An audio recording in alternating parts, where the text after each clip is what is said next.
Assalamualaikum warahmatullahi wabarakatuh. Nama saya Faiz Muammar dari Prodi Ilmu Politik. Di sini saya akan menjelaskan tentang sistem perwakilan politik, analisis sejarah, dan pendapat para ahli. Kehidupan politik menggunakan sistem perwakilan politik sesungguhnya sudah dimulai sejak ribuan tahun lalu. Dalam kehidupan di masa Yunani kuno, dimulai dengan demokrasi yang dicoba dipraktekkan di masa purba dalam kehidupan di negara-negara polis Yunani, yang tentu format demokrasi dan perwakilan yang dilakukan sangat berbeda dengan praktek demokrasi yang saat ini dipraktekkan di seluruh dunia dewasa ini. Perkembangannya baru muncul puluhan abad kemudian di Eropa setelah lahir kesadaran baru yang menandai munculnya zaman pencerahan di abad pertengahan. Masa-masa kegelapan yang meliputi seluruh dunia selama puluhan abad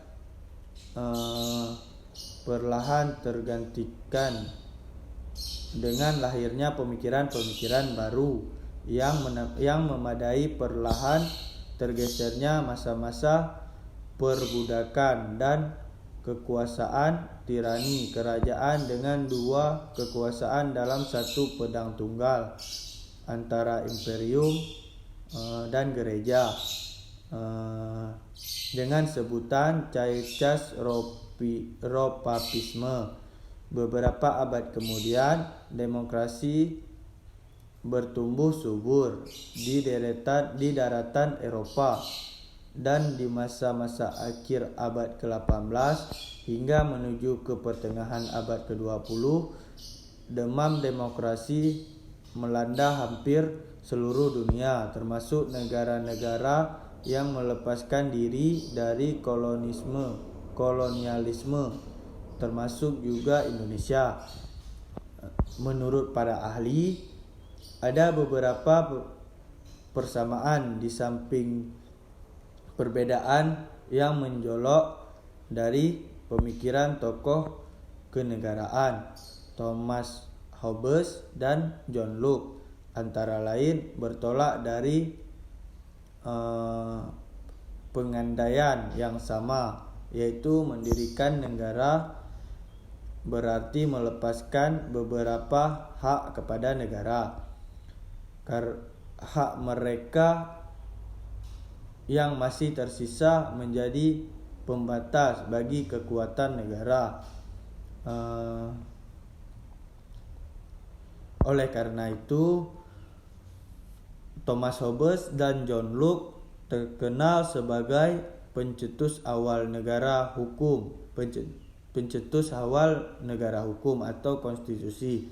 Walaupun bagi Thomas Hobbes kelihatan kurang efektif tujuan hukum untuk membatasi wewengan yang berlebihan dari negara yang telah mereka buat bersama. Perbedaan yang tampak adalah Thomas Hobbes menganut paham absolute power. Negara mempunyai kekuatan mutlak dan menolak adanya lembaga perwakilan.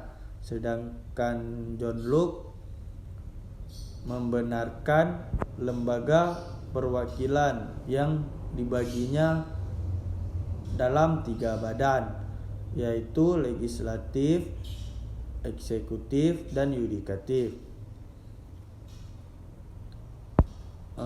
Sementara itu, menurut Rousseau menganut paham negara totaliter. Rakyat melepaskan diri seluruhnya ke dalam negara. Negara total itu karena identik total dengan rakyat. Negara adalah kehendak rakyat sendiri. Oleh karena negara tidak berhadapan dengan individu-individu, maka negara menurut Reseus merancangkan negara dengan kekuasaan tak terbatas dan tanpa jaminan nyata apapun bagi hak-hak rakyat.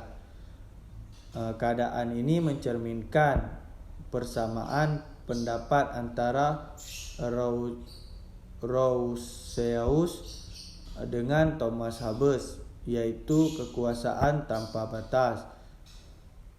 Walaupun Rousseau amat berjasa bagi lahirnya negara republik yang memperhatikan kehendaknya bersama rakyat. Sekian dari saya, lebih dan kurang saya mohon maaf. Assalamualaikum warahmatullahi wabarakatuh.